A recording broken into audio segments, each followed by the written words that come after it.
I learnt of the arrest of Oliver Schultz, the first Australian to be charged with a war crime murder.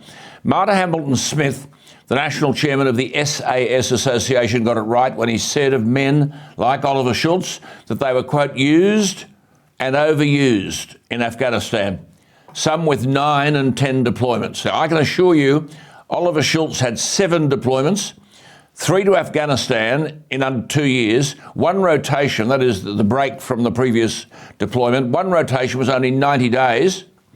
Oliver Schultz did approximately 250 missions in 2 years. A magnificent Australian. Now, I have to confess, I've corresponded with his family as far back as 2021. Oliver Schultz's wife told me they were preparing to be named, quote, we know that the ABC won't rest until they get what they want.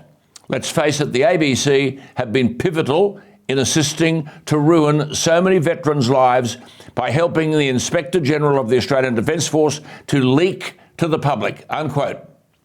Mr. Hamilton-Smith is a former South Australian Veterans Affairs Minister. He said, quote, our nation asks a great deal of these men, and they endured great danger, exhaustion and extremely dangerous working conditions. These are some of the finest soldiers that ever left our shores. They are asked to do extraordinary things for their country, and the sooner the truth is established, the better, unquote. Well, let's cut to the chase. Oliver Schultz has been suspended since 2020. His family have been ripped apart. His house has been searched. The message is this: we send these men into war zones. SAS are the very best. So they go to the most dangerous areas.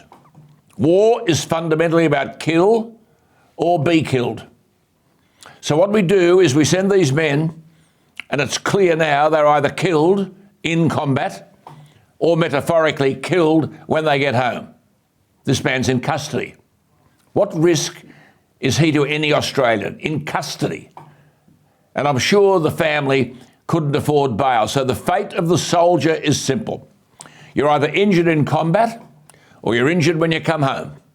This is disgraceful treatment of men who every day put their lives on the line. And yes, you'll see all sorts of videos and pictures of Oliver Schultz hoping the public will draw their conclusions that this man's a murderer. Ever since the release of this Barrett report, men who went to Afghanistan and put their lives on the line have been stood down on the basis of that report. People have been sacked without a single whiff of justice being available to them. And now Oliver Schultz has been charged. At least he'll be able to walk through a court of law. You might recall when the former Prime Minister Morrison called these allegations in the Barrett report brutal truths. Never tested, just called them brutal truths. The Chief of the Defence Force. These people had never had access to justice, who has never fired a weapon in anger, told us the families of Afghanis will be compensated. What about Oliver Schultz's family?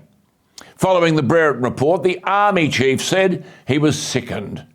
Not, I might add, as sickened as the public are at the way our veterans have been treated. And here is Oliver Schultz now thrown into custody. I had a message from his wife. She hasn't seen him and she can't visit him. And isn't it interesting that while we charge Oliver Schultz, the Brereton report exonerated the top brass. And for years, not months, these allegations against our finest soldiers have been publicised through the media. Families have been destroyed. Families have been abandoned. These are SAS men.